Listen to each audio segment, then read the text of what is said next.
Assalamualaikum warahmatullahi wabarakatuh. Perkenalkan, saya Linda Nuria Kurniawan, mahasiswa program didik Ekonomi Syariah.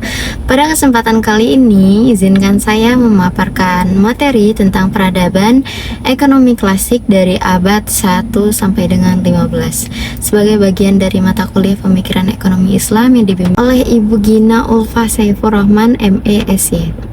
Sebelum dunia mengenal sistem ekonomi modern, peradaban kuno sebenarnya sudah memiliki struktur ekonomi yang luar biasa kompleks. Mereka mengembangkan perdagangan jarak jauh, mengenal mata uang, sistem akuntansi, bahkan konsep perbankan dasar. Dari sinilah kita memahami bahwa prinsip-prinsip ekonomi yang kita pelajari hari ini sesungguhnya berakar dari peradaban masa lalu. Kita mulai dari Mesopotamia kuno, tempat lahir sistem perdagangan dan irigasi yang maju. Mereka sudah mengenal pembukuan akuntansi, kontrak dagang, dan standar harga. Raja Hammurabi dikenal melalui kode Hammurabi, hukum yang mengatur keadilan dalam transaksi ekonomi. Kemudian, perekonomian berpusat di sepanjang Sungai Nil. Firaun Khufu memimpin sistem pertanian dan logistik yang sangat terencana, hingga mampu membangun piramida besar sebagai bukti kemajuan ekonomi dan manajemen sumber daya. Sementara di lembah Indus, masyarakatnya telah membangun kota yang terencana dengan sistem drainase canggih dan melakukan perdagangan jarak jauh dengan Mesopotamia. Mereka juga telah mengenal sistem bobot dan ukuran yang terstandar, atau sebuah konsep penting dalam keadilan dalam ekonomi.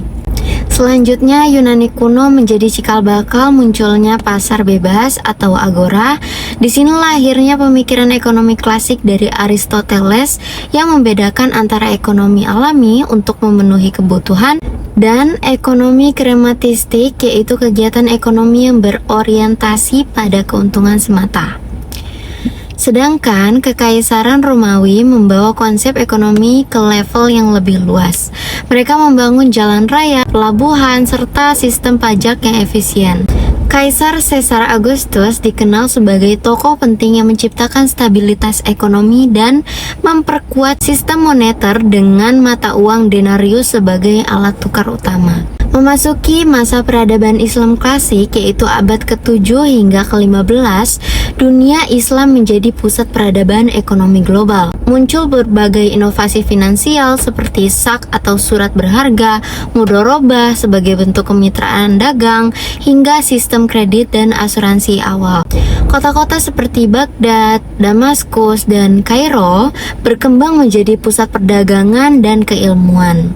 Tokoh penting seperti Al-Ghazali menulis tentang etika bisnis, keadilan pasar, dan pentingnya moral dalam kegiatan berekonomi.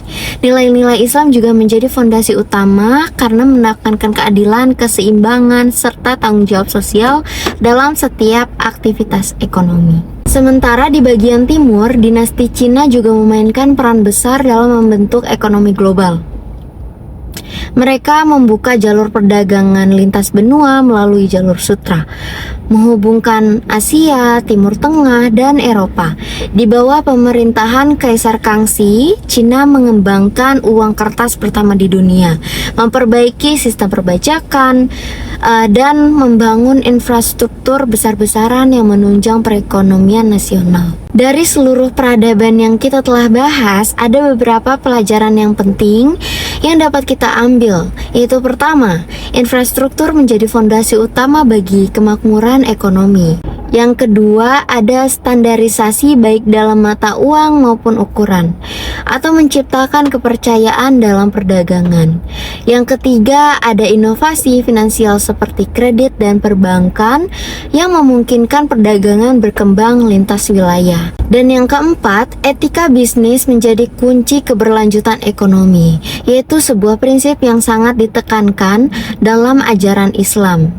Setelah melalui perjalanan panjang dari Mesopotamia hingga masa kejayaan Islam, kita dapat melihat bahwa peradaban ekonomi tidak hanya tentang angka dan perdagangan, tapi juga tentang nilai, keadilan, dan moralitas yang menopang kesejahteraan masyarakat. Baik, semoga materi ini dapat memperkaya pemahaman kita tentang akar pemikiran ekonomi dalam Islam, dan bahwa sesungguhnya ekonomi bukan hanya soal keuntungan tapi juga tentang keberkahan dan tanggung jawab sosial. Sekian dari saya, Linda Nuria Kurniawan. Wassalamualaikum warahmatullahi wabarakatuh.